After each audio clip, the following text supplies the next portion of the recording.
When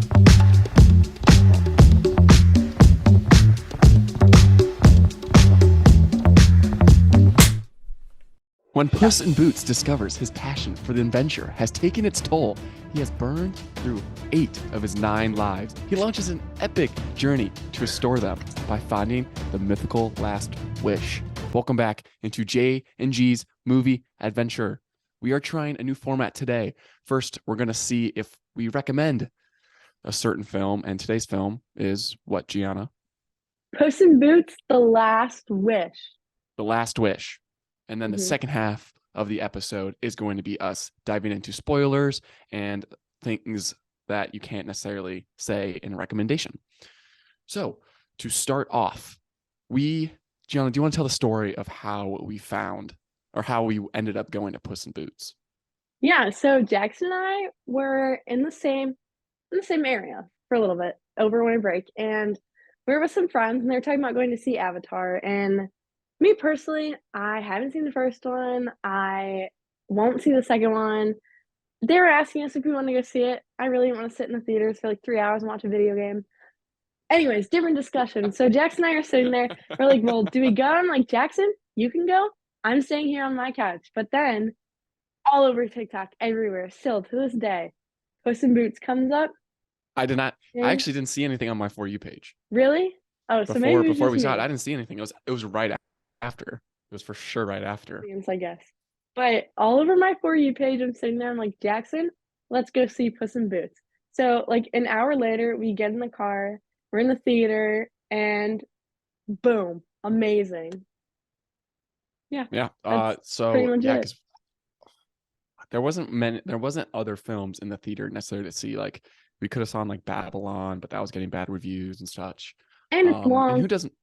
Yeah, and it's long. And Puss in Boots is only like an hour and a half, an hour 42 minutes. So it's not. It doesn't feel long at all. It feels every moment in it is definitely engaging to at least a standpoint. Like it's interesting in every moment.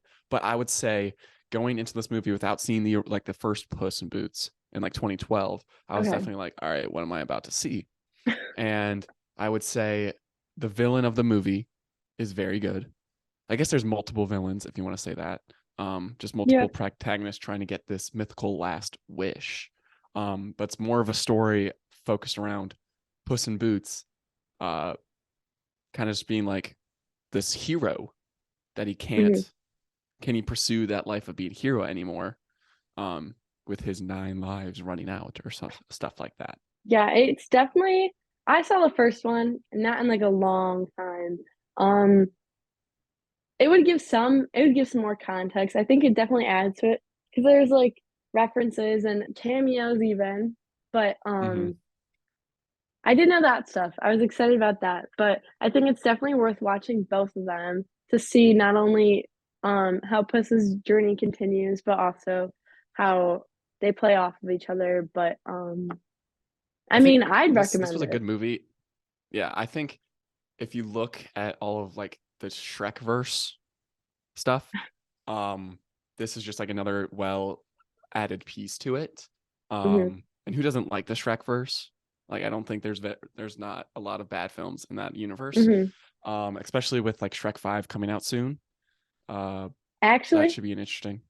Yeah, I'm pretty sure it's confirmed. I didn't know that. I thought that was just like, okay, well, I guess that makes sense. So yeah. So I'm excited. The animation in this was different than I thought it would be. It's definitely like Shrek, but it has its own like twist to it, which is really nice. I'm pretty sure I saw I'm gonna have to disagree with you though. It's not. I mean, it's not too much like Shrek because even in the first one, I would say that. Even in the first one, I saw something where DreamWorks was trying to make it a little more like gritty, I guess, than like Shrek. So like, I guess like images, like the fairy tales are like not darker where they're like evil now, but they're a little bit more like toned down from the Shrek world or the Shrek movies, I guess. I forget exactly what it was, but it was interesting. And this animation style was newer, and the way they approached it, I forget. I'll have to find the TikTok and maybe I'll put it in here. I'll repost on our TikTok account. But I would say this animation is definitely different than the first one, though. oh, for sure. Yeah. It's too different. like they redesigned characters. People were debating over Kitty Softpaw's design from the first movie to the second movie. I didn't even notice it until someone said it. But they also in their action sequences took a different approach, which I personally really liked. It was more made to look more like a comic book. Hmm. I mean, I'll like maybe I'll put a clip in here where you can see from a trailer, but it like switches back and forth, which I think is really cool. And it was really like really good to look at. So, Yeah, it was definitely a beautiful movie to look at. And even if you get lost or you're bored, at least it's like mhm, visually appealing to go watch. And plus, this is like a PG rated movie. So you can bring the mhm. kids to watch, even though there has been some backlash on the villain, which I don't know if you want to spoil. So we'll save that for the second half. Yeah. Um, but that was, I think, from an adult standpoint, that was what made the movie so special, was that villain aspect to it. Because like Antonio Banderas as Puss in Boots, like who doesn't love that, right? But I think No, for that real. like takes it like a step up. Like I think both of us, as I look at our Letterboxd reviews, I gave it 4.5. I think you gave it Mhm. 4. Or no, you gave it 5. No, I give it 5. That was You that gave was it a 5. five-star movie for me. And that like I I think think this took it was like originally a 4-star movie, but like the villain made it that like top class animated movie. and it's not just the villain too. It's like everything that the well, I mean, I guess it's kind of reiterating what you're saying, but everything the character itself is great, but everything that the villain implies and brings along with him and Hmm. like the Yeah. It's stakes just like the like are just themes. It's the themes that the it brings themes. along. Yeah, that's something too we'll have to get into in the second part because obviously it's push fighting for I mean trying to get that last life, but you Yeah. can't really go into too much detail without spoiling it. Yeah. Keep it vague here, but But it's it's gotten definitely an great adventure movie reviews. that has what's it called? Not some it's like whatever. It's got like a great message along with an adventure. So it's like Symbolism? kids might not get it. What? Were you trying to say symbolism? No, no, no, no, no. It's like Oh, it started with an S. sublimity, whatever, something like that. Um, Subliminal? yeah, subliminal messaging or Yeah. whatever. Yeah. Um, but like I think kids will just kind of get the whole gist of like the adventure part, Hmm. while as like adults or older people watching this will just get like the themes more. That's And that's what another kept reason me why, engaged. yeah, like me too. I mean, I was probably going to be engaged regardless. I'll still watch like a kids animated movie any day. But I forgot what I was saying. No, that's why it's performing so well is because it's reaching all these different audiences. Hmm. For example, like the people on TikTok, but then also the kids who are like younger and wanting to see this movie with cats and dogs and fairy tales. And that's the other thing too. The fairy tales, I think, also does a good job along with the villain and like the themes of like bringing people in because there are some that like maybe some younger kids might not Hmm. know as well as others.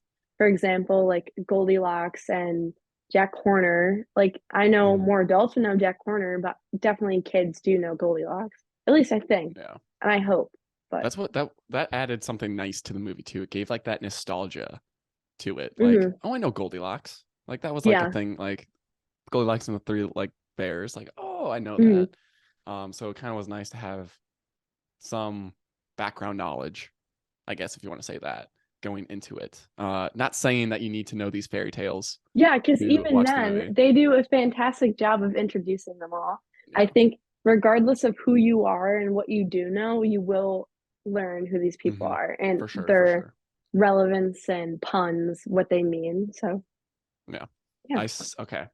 So let's end this recommendation portion. So we have our 3 tiers of recommendation level. Instead of giving it like a star rating, right, from like a letterbox or Rotten Tomatoes score, we're going to keep it very simple. And you either go see it in theaters, you should wait for it to come to streaming, or you like rent it at home, or you just don't see it at all. And I think I can speak for the both of us, but I won't. Hmm. This is definitely a go see it in theaters type of movie. Agreed. Couldn't have said it better myself. It's an Mhm. experience. If you don't see it in theaters, it has been out for I think 2 months now, but I mean it's still got some time left on it. But if you don't get the chance to see it in theaters, most definitely stream it. But Mhm. theaters over streaming Yeah, for I will sure. say. I think we can both agree that this is a JG movie approved. So hit it with the stamp approved. So yeah. Absolutely. This is your last warning because we're about to do our spoiler review of Puss in Boots: The Last Wish. So if you haven't seen the movie yet, stop here, come back, and now we're gonna break it down and tell you what we really thought and the specifics. And the So, little things. All right. To start the spoiler section of our review, I think we have to start with villain, Death, mhm, right? Very, very compelling character in itself. But I think when we went to go see it, you actually mentioned to me that like, oh, I think the villain in this movie is Death or something. And I was like, mhm. oh, okay, because I knew nothing going in. But you actually don't find that out until like halfway through the movie. Yeah, and on like cast lists and everything, they don't even have him listed at that. They have him listed as Wolf. And like Mm. obviously in the beginning he states he's a bounty hunter, but Mm-hmm. then I knew, well, I assumed because I saw the clip from I forget where they were fighting when Puss has like the panic attack where the camera spins from Puss like turning to see Death standing in the That's like cave. when they take the dog.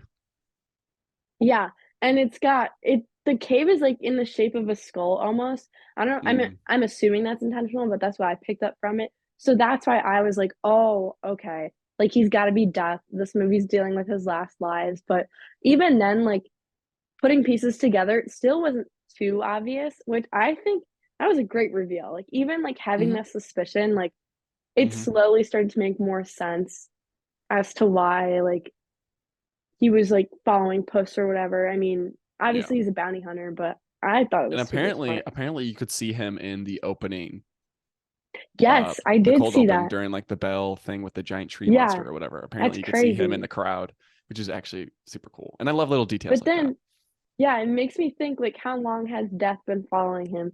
Because I feel like in the bar when they Puss and Death first meet, he says something like "I've been following you for some time." Mm-hmm. So I mean, a number on that The would be real really question interesting. is to theorize, I guess, does Death technically follow him every time he dies? Even though he has 9 lives, does Death have to be there for each life lost? You know what I mean? That's a good, That's interesting. I think yeah. I think that's an interesting question to it ask. makes well. He said he was there for everyone though. So then, Right? yeah. Because he has the X's on his hook thing. Oh, right. Yeah. Yeah. So I think so I'm gonna say yes, but it would make sense if he was only there for the last one because that's like the big one. That's it. But then I think Death played a good part in the characterization of Puss. Because like then you see at Yeah. the end, like he's like, oh, like I only have one life, so I might as well use it. And so I was like, oh, or I might as well like that's all I need. And I was like, Huge there we go. part. That's the character. Yeah. He like completely changed the character though, because we went from this like, oh, I can do anything, I'm invincible attitude to this like, well, I do only have one life left. Like, let's enjoy it. Which is a different topic of conversation because that's a crazy great message and it's kind of hard to do sometimes. I feel like some movies do try and do that where they're like, life is so beautiful, live your life. But like the way Hmm. that they were able to get this across in a children's animated movie is Yeah. ridiculous. It's Yeah. so good. And I'm actually interested to see how Puss in Boots operates, I guess, if that's the right term, in the next film, whatever he's in, Yeah. if that's the next Shrek or whatever. Hmm. Because it's like, okay, is he still gonna be like your favorite fearless hero? Hmm. Or is he going to be more of just like a hero?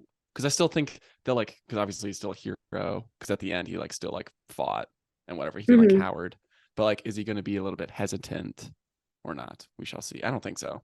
Because I think he'll definitely take like I a think back seat in that movie because it's a Shrek film. I But I think he might mentally, but it's still like a part of the act where like mm-hmm. people don't know that he was chasing after Death. Like even with Soft Paws, like obviously that was a little different in the mindset before he like realized like, oh, I'm gonna live this life. But Mm-hmm. even before then, like he was acting as if like it wasn't a Yeah, big deal. So I think it's all mental, but I think the act will carry on. yeah. Um let's see. Okay, and then let's transition from death, and let's talk about the side characters. I think Yeah. you gotta start with Kitty Southpaws. Um, Obviously I knew nothing about the original, but Hmm. this one completely told you all of their backstory. I guess Yeah. besides like the first film, like I watched that whole film on TikTok and Did you clips. really? Yeah, I didn't watch like everything, but I watched like the climax and then the ending. Um, Hmm. but Did you see the uh, scene when they first met? when they were babies or whatever, When how Kitty did they first Softpaws meet? and Puss first met? Oh no, I didn't see that. They were both going to steal the magic bean from Jack and Jill. Yes, I And think I did see that. yeah, And then he's and he like, "Who are starts, you?" Yeah, yeah. yeah. But But I will. sorry, You're continue. gonna interrupt me again? No, Wow. no. No, no, no, no, no. Yeah, I think so. Like that, them explain the whole backstory, like was good because she's obviously a returning character. Hmm. But that's like something in sequels that you kind of have to do in a sense if you want to keep like this is like 10 years after the original, right? So you have to bring Hmm. like also it's like and they did it in a way where it's not like a refresher, which is really nice, or Yeah. not like a recap. It's more of like a this is what happened kind of in between the movies, which is Hmm. really nice. Um, but she was badass. She was a badass character, to say the least, Hmm. right?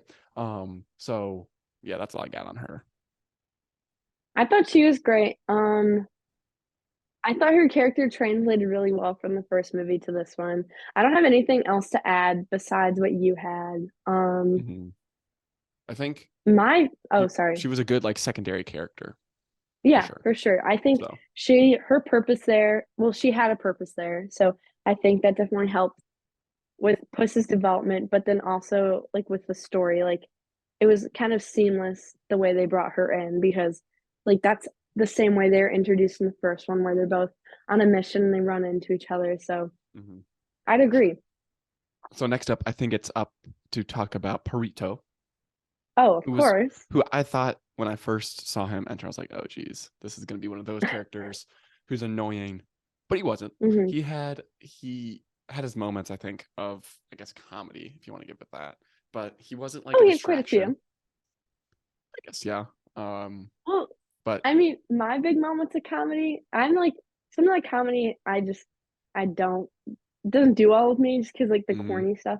But he had quite a few bleeps, oh, like that's true. curse I words. forgot about that. That was funny. That caught me so That off was funny that guard. they did he was cursing and they did bleep that out, which was very But he was a interesting. good character. He, along with Soft Paws, also served a really good purpose. I think that was also like a good example to Puss and to other characters about like taking the small things. And I mean, he literally does take the small Mm-hmm. things and like he has a line where it's like, sometimes it's a good thing to like stop and smell the flowers, which I think is not only a good reminder for those characters because we see it happen with like Goldilocks and her family where she takes the second to step, well, not in the same sense, but in a similar sense, where she takes a step back to realize like everything is just right.